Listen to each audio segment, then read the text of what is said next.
Today we are going to proceed and अब हमारा जो अब हम पढ़ेंगे इसमें से land we are dividing resources on a larger basis available land resources and then हमारा सॉइल। लैंड के अंदर ही सॉइल आता है, लेकिन इस चैप्टर में हम पढ़ेंगे land as a resource and soil as a resource. As a part of your syllabus, as a part of your exams, definitely one question is going to be there from the maps.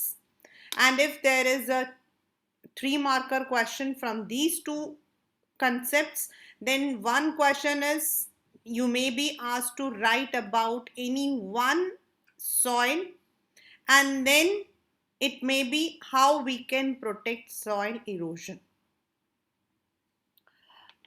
Land हम लोग सब जानते हैं that this is land on which we are living. We perform all our activities on land.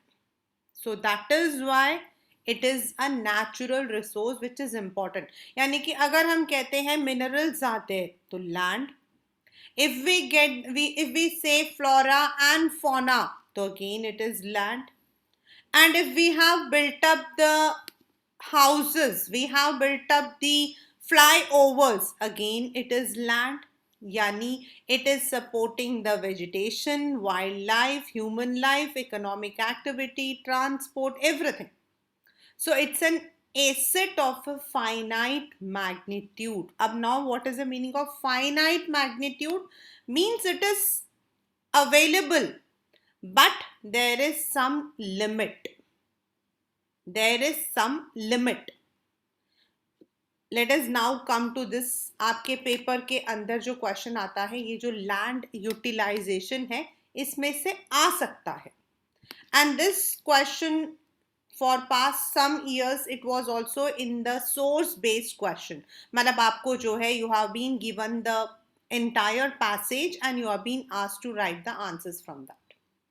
हमारे India के अंदर in the first chapter second chapter of our 9th standard हम लोगों ने पढ़ा था इंडिया में mountains are there, then plains are there, then island is there, coastal region is there, then plateaus are there. According to the forest survey, मतलब जो एक India के अंदर ही नहीं हर कंट्री में फॉरेस्ट अपना जो है एक सर्वे करता है, एंड वो कहते हैं अगर हम अपने इकोलॉजिकल बैलेंस को रखना चाहते हैं, if you want that carbon आपका जो है it should not spread over, you want that oxygen should be there and carbon का आपका जो है एमिशन कम हो, तो यू नीड मोर फॉरेस्ट.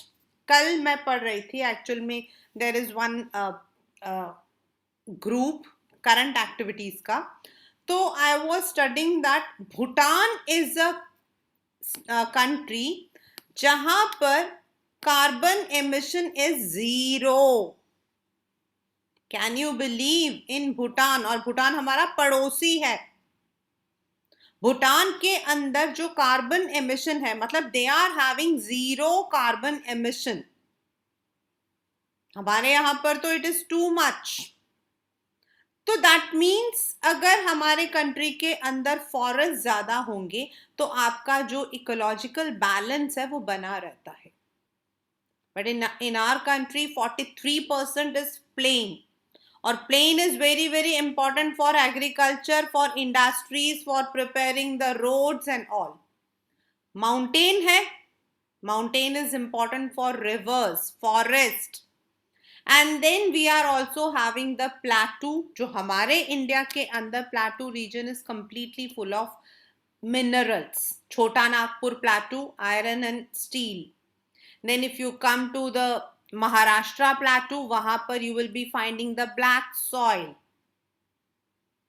अब हम कैसे यूज करते हैं? As I said, 33% should be left open for forest. For forest. अब ये एक अलग चीज है कि एग्रीकल्चर के लिए हम अलग से लैंड को ले रहे हैं. कुछ लैंड है जो आपका नेचुरल फॉरेस्ट है. Then there are some land which are not available for cultivation. क्यों? Either they are barren. Barren मतलब infertile. उनके अंदर जो है they don't have the nutrients. You cannot grow the crops. Waste land. Then वो जो land जिनके ऊपर हम अपने मकान वगैरह बना चुके हैं, they can not be use for forest और they can not be use for agriculture. Then there are some areas like in Jammu Kashmir, आपका भाकर वाली मतलब कि जो एरिया पूरा ऊपर है, that is for the pastures. Pastures मतलब आपके जो चरवाहे होते हैं वो अपने कैटल, अलग अलग जो एनिमल्स हैं उनको लेकर जाते हैं, शीप, फॉर द ग्रेजिंग, क्योंकि दैट गिव्स लाइवलीहुड. उनको जो है खाने पीने का, उनको जो है दैट गिव्स. शीप आपका है. Then in Maharashtra also there are tribes called Dhangar. ये लोग लेकर जाते हैं, वहां एरिया है, तो वो area which is called as pastures और grazing land. Then we have groves, mangroves मतलब जहां मैंगोज उगते हैं, बनाना. Then cultivable wasteland, ये this is the spelling is wrong. ये पेपर में आपका 1 मार्कर क्वेश्चन में पता नहीं कितनी बार आता है. कल्टिवेबल वेस्टलैंड का मतलब होता है बेटा the land which can be use for cultivation, but हमने उसको पिछले 5 साल से यूज नहीं किया है. We haven't used it. Then there might be fallow land. Fallow मतलब the land which is left without cultivation for more than 1 agriculture year. होता क्या है, जो हमारे फार्मर्स होते हैं, what do they do is they have the rotation. ये तो मैं जस्ट एक एग्जाम्पल के लिए बना रही हूं. They have a crop rotation. Now under this crop rotation what they do is, मान लो उनके पास ये लैंड है, मतलब एक एरिया है, तो what they would do is they would use this land for cultivation. अपने लैंड का कुछ हिस्सा वो कल्टिवेट करते हैं, एंड ये जो हिस्सा है they would leave it as a, मतलब उसको जंगल की तरह छोड़ देते हैं. they don't care it. मतलब ऐसा नहीं कि उसमें वो पौधा लगा रहे हैं, पानी लगा रहे हैं, कुछ नहीं करते. That is left. Now when यहाँ की जो फर्टिलिटी है ये खत्म हो जाती है, तो what do is they would be shifting over to this area, और देन ये जो एरिया है इसको वो खाली छोड़ देते हैं. तो over a period of 1 year, 1.5 year, ये जो आपका एरिया होता है ये दोबारा से फर्टाइल हो जाता है. होता क्या है कि हमारे ये मेरे से मोनिशा ने क्वेश्चन भी पूछा था. Very nice question was that Monisha, I really like that. हम लैंड को यूज करते हैं, हमारे घरों में भी पौधे होते हैं, मतलब हम तो घरों में कितने छोटे छोटे पौधे होते हैं, बट वो जो लैंड में जो ऊपर सॉइल होता है, जब हम उसको बार बार यूज करते हैं तो उसका जो न्यूट्रिएंट होता है वो खत्म हो जाता है. सो enrich it naturally with the nutrients, not by putting the fertilizers and pesticides and insecticides. Naturally उसको हम fallow छोड़ देते हैं, तो that is called as fallow land.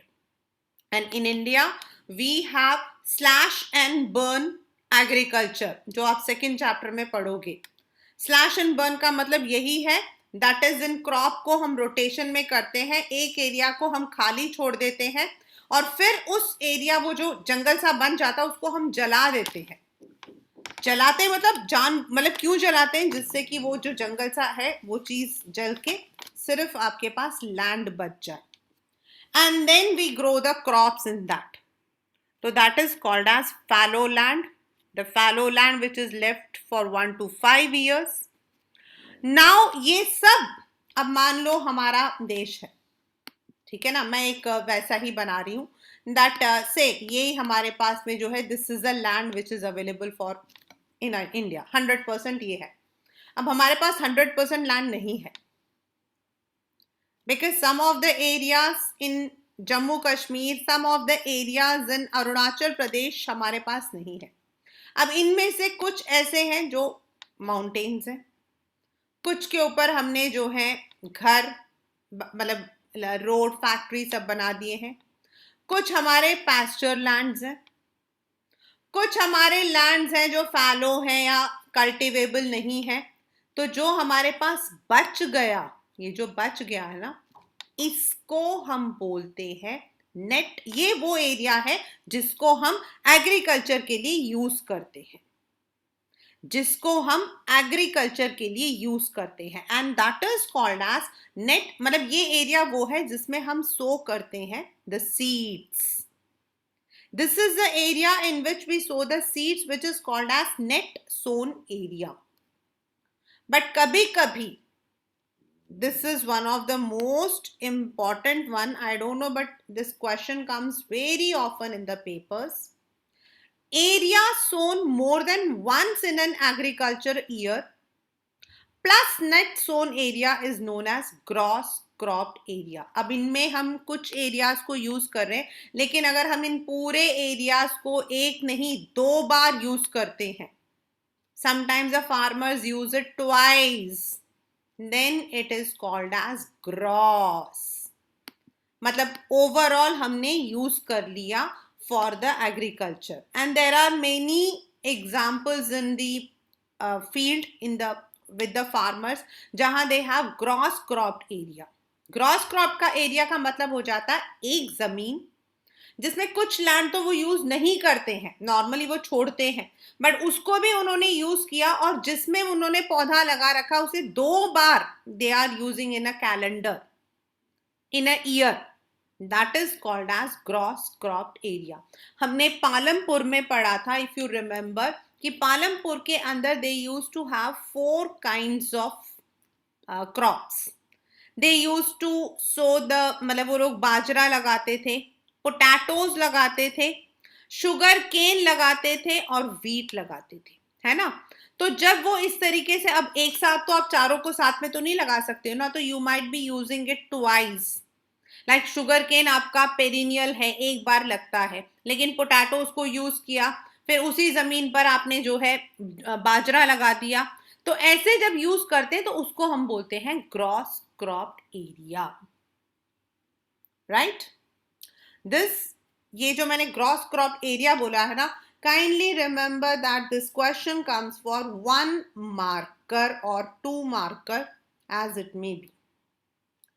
Next आपका आता है, तो ये तो है हमारा how do we use the land, मतलब हम अपने लैंड को कैसे यूज करते हैं।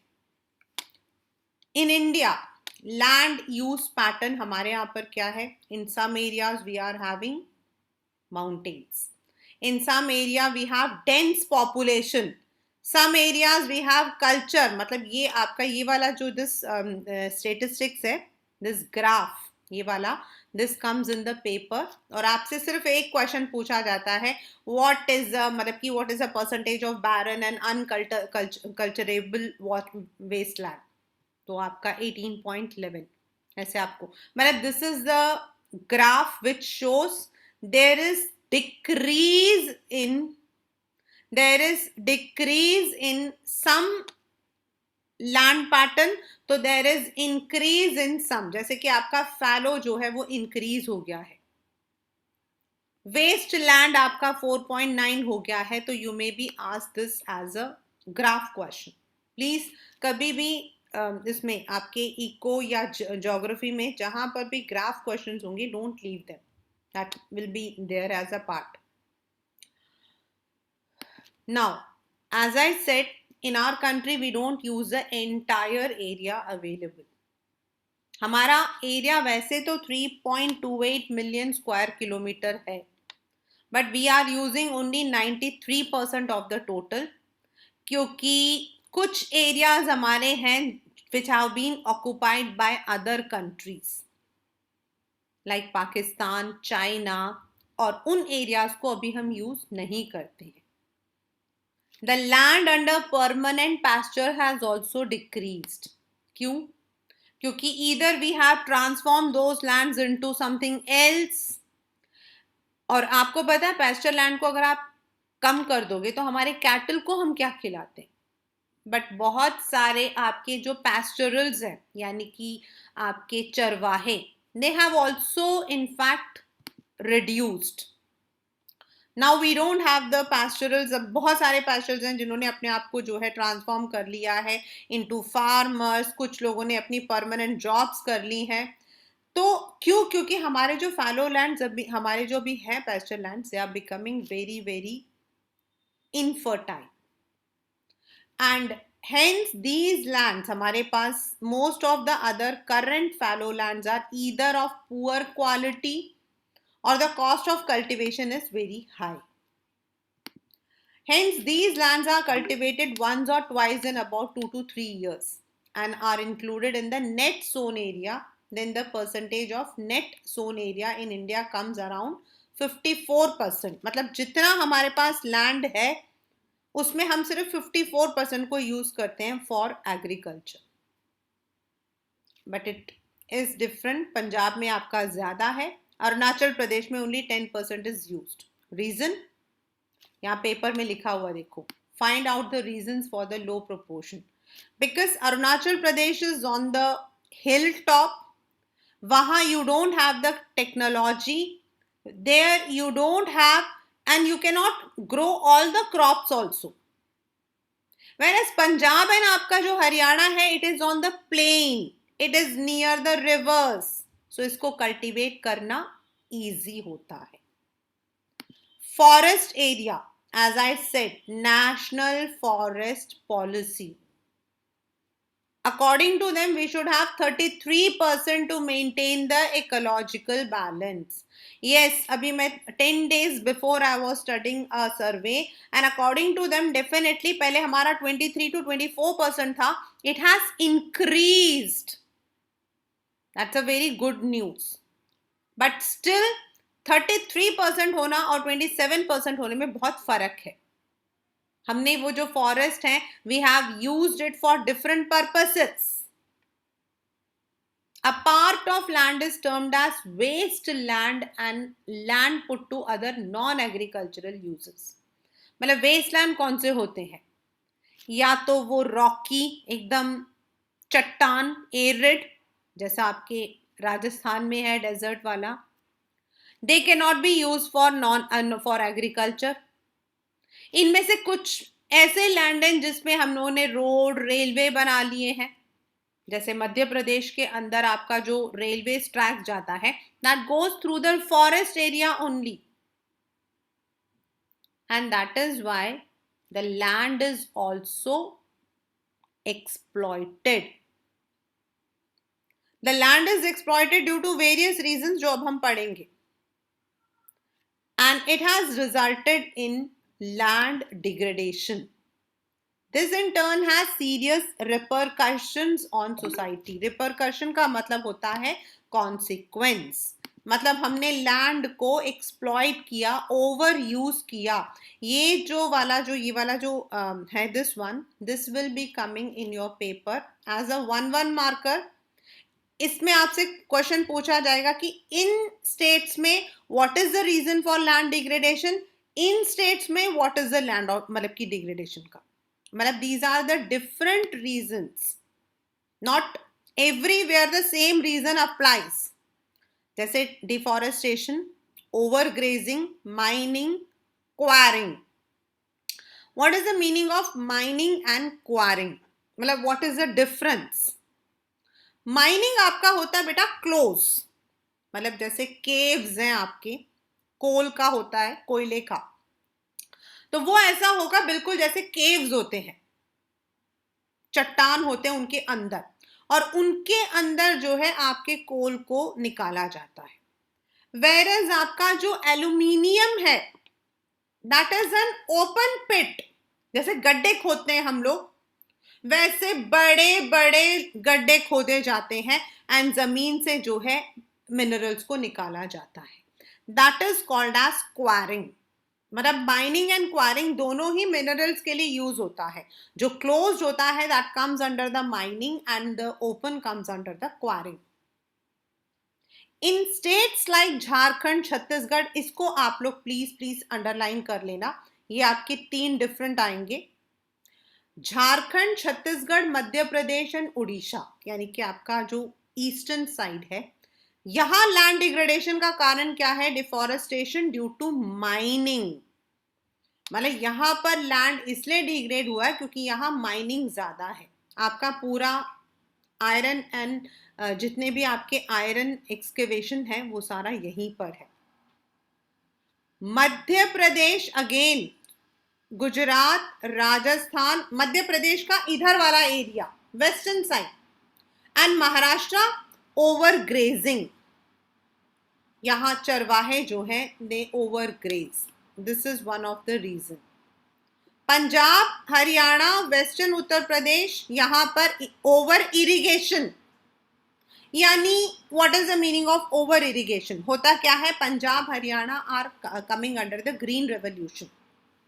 Now if we look on to मतलब ये तो जैसे लैंड है, तो लैंड ऐसा होता है, इसमें आपके पेड़ आ रहे हैं, ठीक है। नाउ ये जो पेड़ होते हैं they take the water from the underground, ये अंडरग्राउंड से पानी को निकालते हैं। तो what happens is over irrigate कर रहे हैं, मतलब क्योंकि वो लोग यूज करते हैं बासमती राइस, उसमें क्या होता है, you need more water. Basmati के लिए आपको पानी की बहुत ज्यादा जरूरत होती है।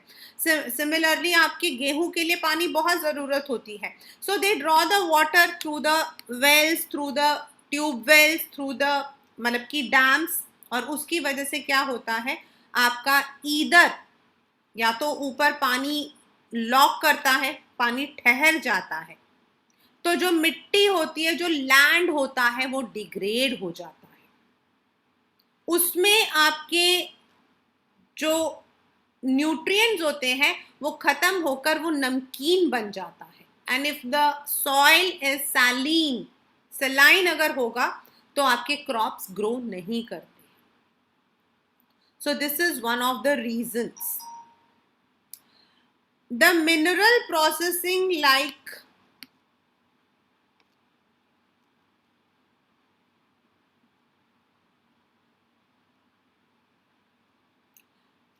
I'll take up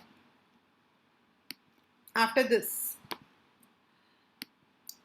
The mineral processing like grinding of limestone for cement industry, ये आपका गुजरात, तमिलनाडु वाला जो एरिया जहां आपके सबसे ज्यादा सीमेंट इंडस्ट्रीज है। Soap stones for ceramic industries, इनकी वजह से आपके डस्ट होते हैं क्योंकि ये डस्ट को फैलाते हैं। It retards the process of infiltration of water into the soil after it settled down on the land. कैसे? अब जैसे जो एरिया है, मान लो गुजरात है, ठीक है। अब गुजरात में सीमेंट इंडस्ट्री, और आपको पता है सीमेंट जब उड़ता है तो कितना मतलब कि हम लोगों को कितनी प्रॉब्लम होती है। So what they mean to say is, जब सीमेंट उड़ता है, when it is no in the air, और बाद में वो सेटल हो जाता है ऑन द सॉइल, सॉइल के ऊपर आपका जो सीमेंट है वो सेटल हो जाता है, तो जो पानी का इनफिल्ट्रेशन होता है वो उसको रोक देता है, क्योंकि उसमें वो सीमेंट चला जाता है ना। Just like in the test tube, if you put the cement and if you put the limestone, then what will happen is वो पानी आपका जो है एकदम ग्रेइश कलर सा होगा, it can not be filtered. और industrial effluents, they are also the reason for land degradation. याद रखना बेटा, Jharkhand, Chhattisgarh, Madhya Pradesh and Orissa on the eastern side, that is आपका mining. On the western side Gujarat, Rajasthan, Gujarat, Madhya Pradesh and Maharashtra over grazing. And Punjab, Haryana, Uttar Pradesh जो आपका alluvial soil है, that is आपका over irrigation. They ये question आता है, इन which country, which states do we have in which stage do we have land degradation due to overgrazing, due to over irrigation? You have to, ये आपका question है।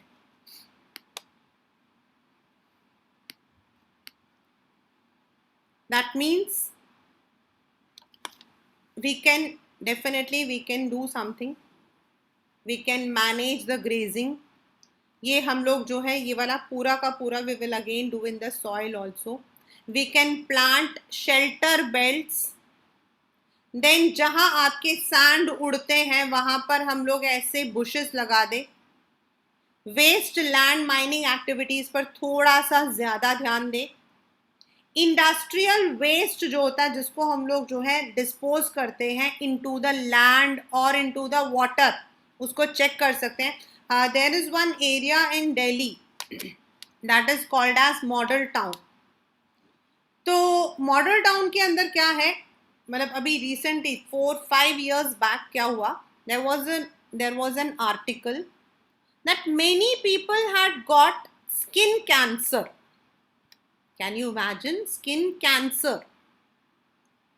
Now, मतलब एक area के अंदर many people were getting.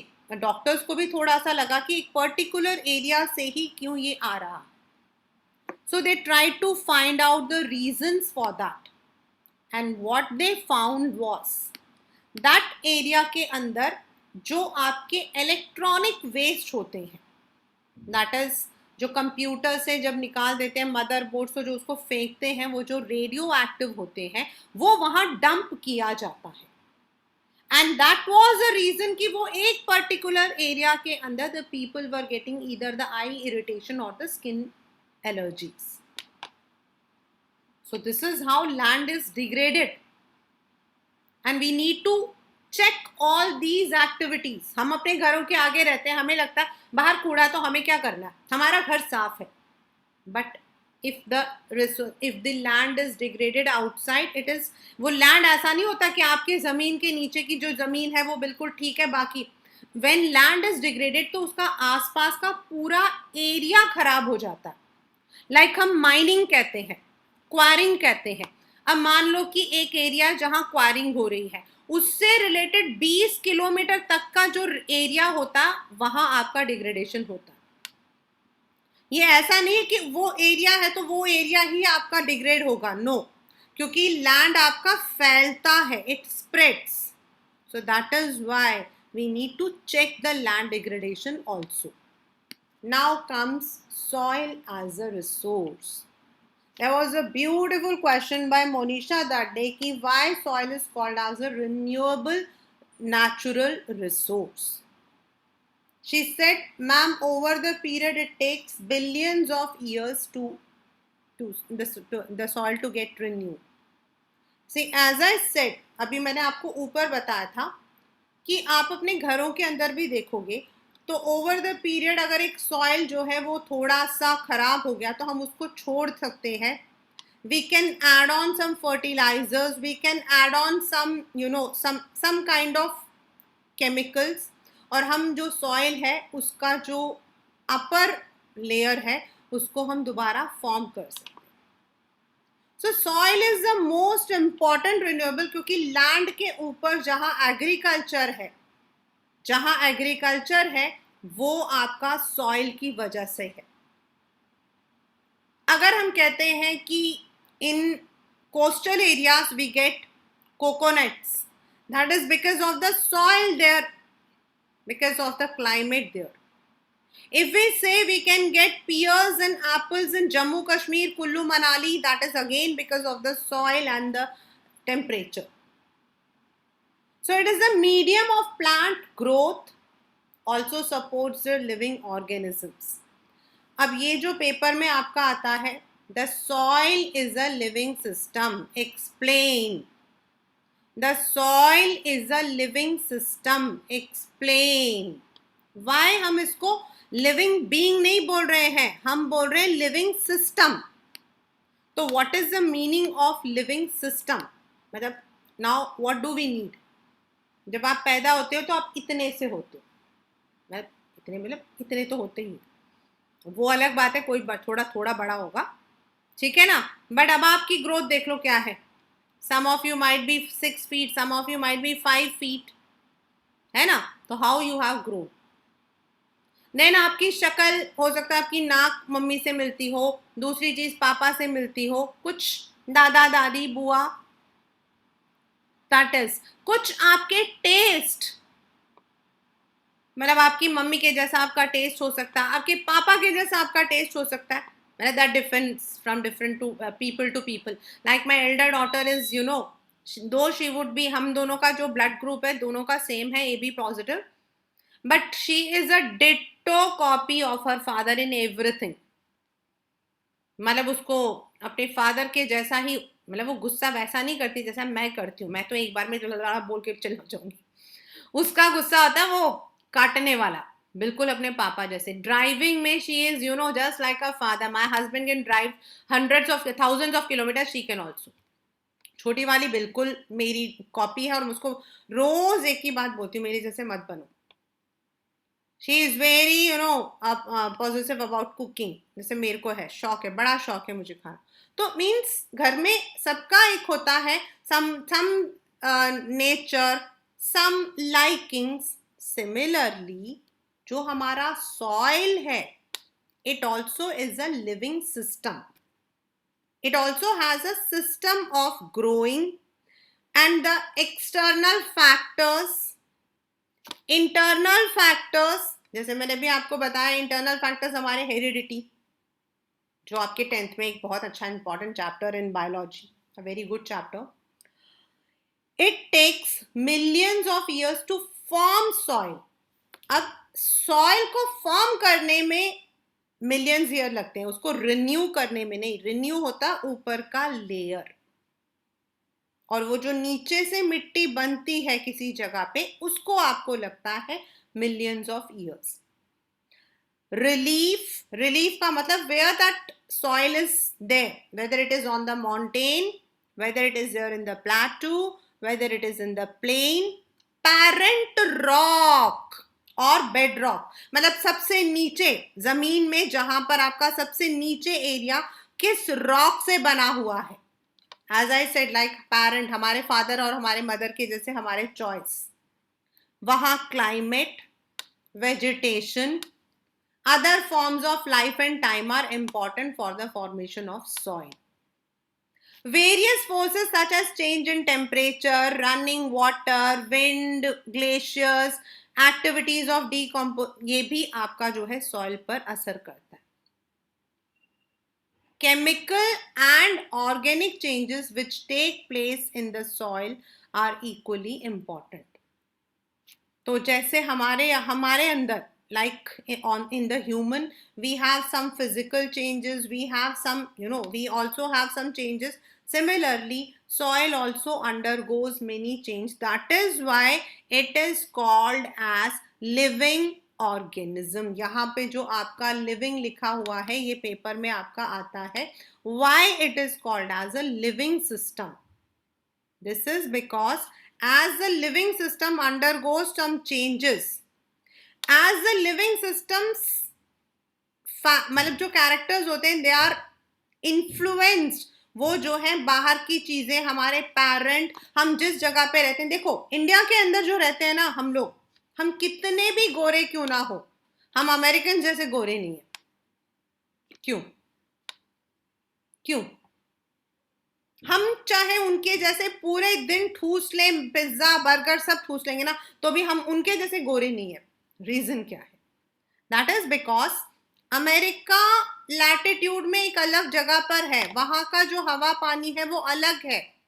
And that is Y वहां पर क्या है, they receive less of sunlight. हम लोग बात करते हैं ना वो एडवर्टाइजमेंट में, कैरेटिन, मेलेनिन, तो उनके सनरेज में वो चीजें कम है. दैट इज वाई उनके जो बाल होते हैं, they are blonde and they are fair, the skin is मतलब की फेयर. हम रहते हैं टेम्परेट जोन में, so that is why our colour is something different. तो सेम आपका सॉइल का कलर, सॉइल की जो फॉर्मेशन है, उसमें जो ह्यूमस होता है, इनऑर्गेनिक मटेरियल होता है, these all depends on various factors, right. And on the basis of the factors of soil formation, its color, उसका thickness, texture, age, chemical physical property, India में you have a variety of soils. And ये जो soil हम पढ़ने वाले हैं, these will either be coming, मैं बता दूंगी कौन कौन से में कैसे कैसे important questions होंगे. देन जैसे कि 9th में भी था, difference between bhangar and khadar, that can come. Then write a short note on black soil. तो ऐसा नहीं आएगा कि write a short note on black soil. आपसे ये पूछा जा सकता है कि identify the soil which is important for, मतलब कि विच कंटेन्स ये, उसमें जो न्यूट्रिएंट उसमें होते हैं, एंड देन उसको एक्सप्लेन करो. In our country we have alluvial soil which is grain, black soil cotton, red and yellow soil आपका plateau region, laterite soil arid और desert soil, and forest soil. And please mark it that this will be part of your map which we will be doing right after this chapter. जैसे हम लोग question answers करेंगे, we will be doing that. And in this you are supposed to identify कि कौन सा soil है from the map. Alluvial. It is the one which is actually important for the grains. The entire northern plain, that is आपका पंजाब आपका हो गया, then आपका this Delhi हो गया, हरियाणा हो गया, यूपी हो गया, ये सारा आपका जो है अलूवियल में आता है. These have been deposited by Himalayan river, जो आपका इंडस, गंगा, ब्रह्मपुत्रा, इन रिवर्स के वजह से जो बेड होता है, मतलब जहां आपका रिवर होता है उसका जो साइड बेड होता है, मतलब मैं ऐसे ही बना रही हूं से दिस इज द रिवर, ये रिवर आपका फ्लो कर रहा है, तो इसके दायरे में जो आपके एरियाज आते हैं which comes, they all come under the alluvial. Now there might be some soil which will be very near to the river, और कुछ आपके होते हैं which are far away from the river. So जो river के पास में होते हैं उनको हम न्यू alluvial soil यानी कि खदर बोलते हैं, and the one which is far away from the river उनको हम old alluvial soil यानी कि भंगर बोलते हैं. और आपका ये क्वेश्चन जो है differentiate between khaddar and bhangar comes for 3 marks. The soil is also found in the coastal plains in the delta of Mahanadi, Godavari, Krishna and Kaveri. It consists of, मतलब क्यों ये important है, इसमें sand, silt, clay, मतलब इनमें वो हर चीज होती है which is very very important, which is very very essential for growth of crops. ऊपर की रिवर वैली के पास सॉइल थोड़ा मोटा होता, coarse, that is Duar, Chhos and Terai. Terai मतलब आपका slope. Common in the piedmont plains. Piedmont मतलब जो आपका जहां से आपके ये माउंटेन्स जो है वो स्लोप से जब नीचे की तरफ आते हैं उनको हम कहते हैं Piedmont planes. So on the basis of the grains component they can be, उनको हम age के according we classify into bhangar and khadar. Bhangar soil has higher concentration of कंकड़. कंकड़ समझते हो आप लोग, छोटे छोटे pebbles. Then khadar. Khadar has more fine particles and is more fertile. Khadar आपका the one which is near the river bed. Alluvial soils as a whole are very fertile. They contain potash, phosphoric acid, lime, which is important for sugarcane, paddy, wheat, cereal, pulse. मतलब जितने भी आपके important grains हैं, they can be grown in the alluvial soil. Due to its high fertility, regions of alluvial soils are intensively cultivated and densely populated. जहां rivers होंगे वहां इंसान होते हैं and वहां आपके agriculture होता है and लोग रहते हैं. Soils in the drier area are more alkaline and can be productive after proper treatment and irrigation. जैसे आपके राजस्थान में कुछ areas हैं लेकिन हमें उन्हें treat करना पड़ता है. But normally we have two kinds of alluvial soil. One is आपका bhangar and the second one is आपका खदर. Normally it comes for a 3 marker question आपका. ठीक है. भंगर आपका होता है the one जो रिवर के एकदम पास में, रिवर के आसपास में जो एरिया होता है वो होता है. जो इसमें मिट्टी होती है वो काफी फाइन होती है and it is renewed every year. इसमें लिखा नहीं है but in the question answer we have to write all these. It is renewed every year क्योंकि आपका जो है रिवर मतलब कि फ्लो होता रहता है, वो मिट्टी लेकर आता रहता है, so it gets renewed. It's very good for the crops. But the one which is far away from the river which has got the kankar, मतलब उड़ते उड़ते आपका जो है ये थोड़ी दूर की तरफ चले जाते हैं, इनमें आपकी कंकड़ की मात्रा ज्यादा होती है एंड दे आर थोड़े से कोर्स होते हैं. They are also good for the crops but they have to be sometimes they have to be treated. So on the basis of their age आपका अलुवियल भंगर जो है that is the old one जो नीचे की तरफ चलते चलते चलते पीछे की तरफ चले जाते हैं, and the one which is renewed every year जो कि आपका न्यू है उसको हम खदर बोलते हैं. ठीक है. The next is black soil. The name itself is saying black. तो वैसे अगर आप जाओगे वहां पर महाराष्ट्र में जाकर आप मिट्टी उठा के देखो तो आपको काला नहीं दिखाई देगा, but it is called as black soil क्योंकि माना जाता है कि जब गोंडवाना लैंड था, तो जो गोंडवाना था we know that it was a volcanic eruption, तो वो जो चट्टान ड्रिफ्ट होकर आई थी ये वो सॉइल है, ये मतलब उसका जो पेरेंट रॉक है ये वो रॉक है. These soils are black in color and also known as regur soil. Regur इसलिए क्योंकि they are ideal for growing cotton. इनको black cotton soil भी बोलते हैं. It is believed that climatic condition along with the parent rock are the important factors. This type of soil is in the Deccan Trap over northwest Deccan Plateau. That is Gujarat, Maharashtra, Karnataka, Saurashtra वाला जो area है. And is made up of lava.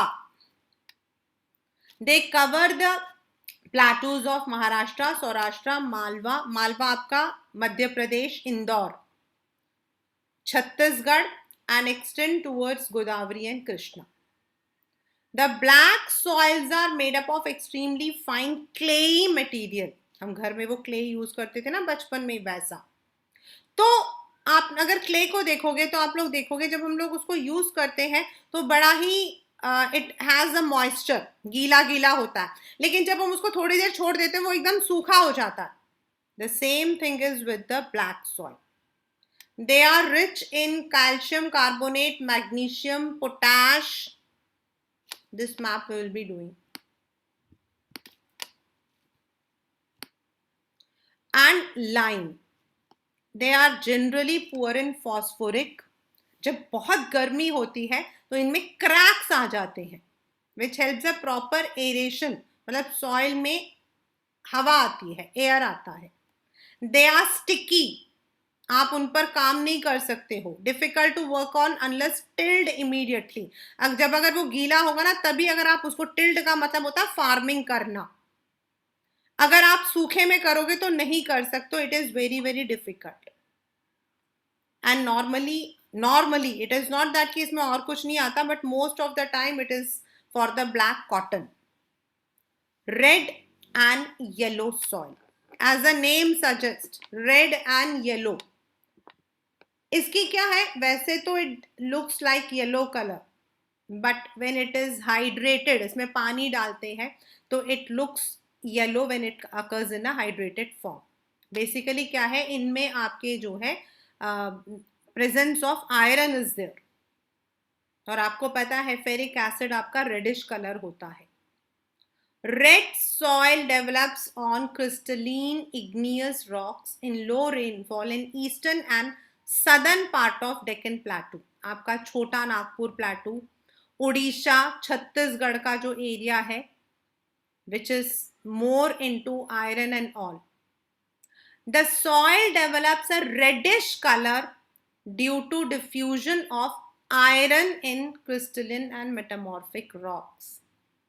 It looks yellow when it occurs in a hydrated मतलब पानी जब होता है तो yellowish color का इसमें आता है, and it looks like a red color because of the presence of iron.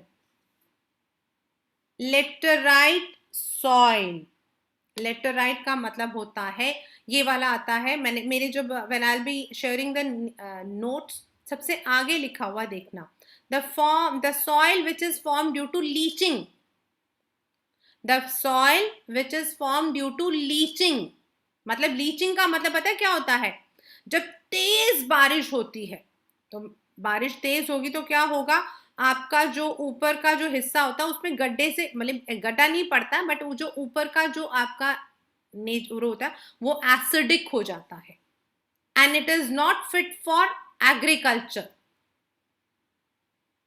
The laterite soil develops under tropical and subtropical climate with alternative wet and dry season. It is the result of intense leaching due to heavy rain.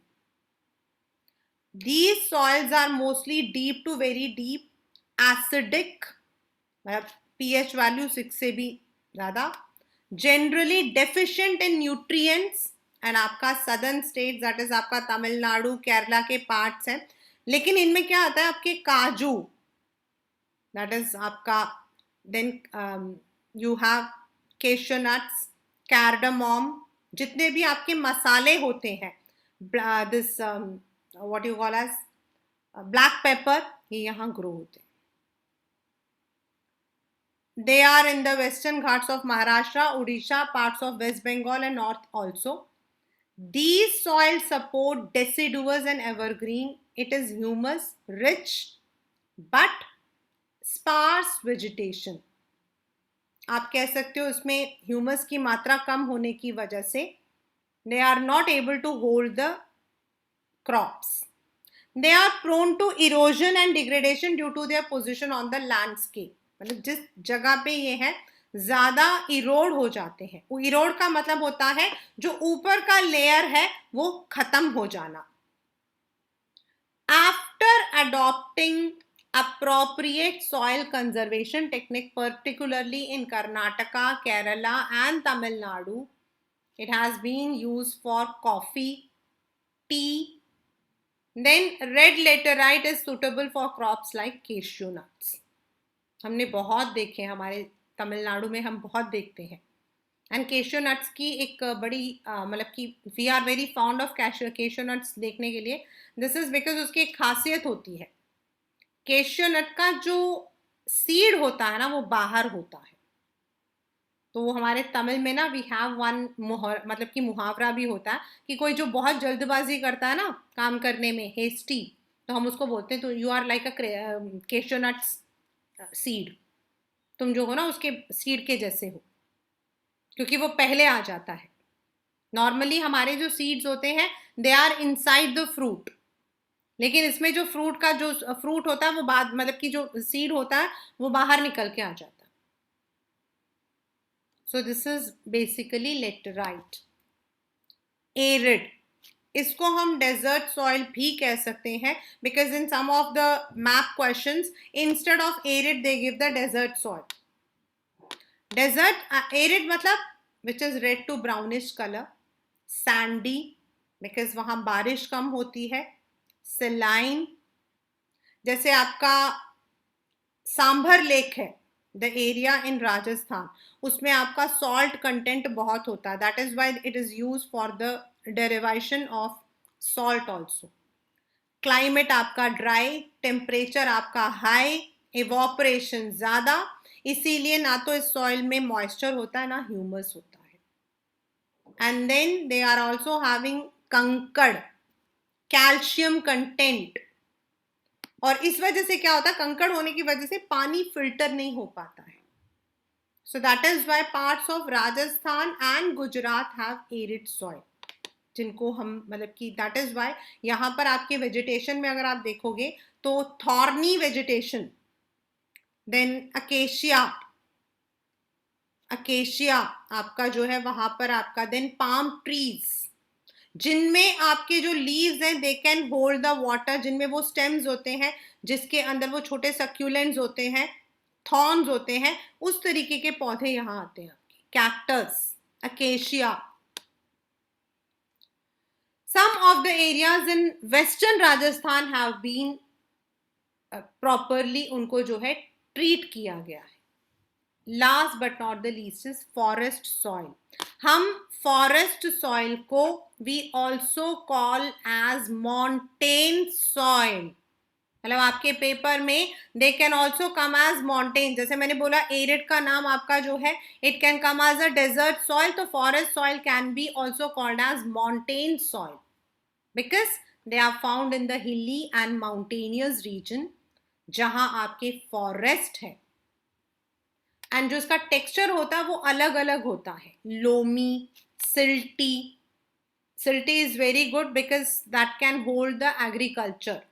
जो आपके valleys होते हैं, valley क्या होता है, दो पहाड़ों के बीच में जो आपका एरिया निकलता है उनको हम वैलीज बोलते हैं. जैसे आपके दो पहाड़ हैं और इनके बीच में आपका जो ये तो रिवर निकल रहा है, रिवर के बीच में अगर आपकी जमीन होती है इनको हम वैलीज बोलते हैं इन एरियाज में. And course grand in the upper slope, यहाँ पे ऊपर की तरफ. अब इसका जो टेक्सचर है वो अलग अलग जगहों पे अलग अलग होता है. These soil experience denudation, मतलब ऊपर की परत जल्दी से निकल जाती है. एंड बिकॉज बारिश होती है तो एसिड ज्यादा फॉर्म होता है. वेरस जो आपके रिवर के पास में है alluvial soil, they are fertile. Last but not the least,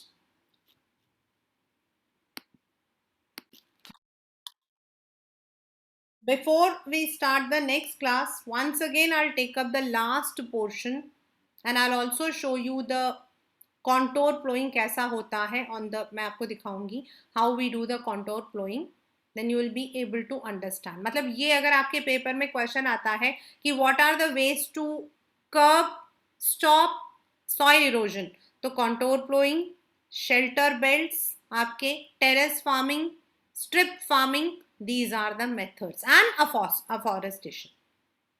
And afforestation यानी कि growing of more crops. Right? With this, we would be completing this chapter. It was a long chapter, but still, I think that you will be able to revise. I'll be sharing the notes today only. Please go through the notes properly. Right? Chali. Thank you. Bye. Thank you, ma'am. Bye, ma'am. Thank you. Thank you.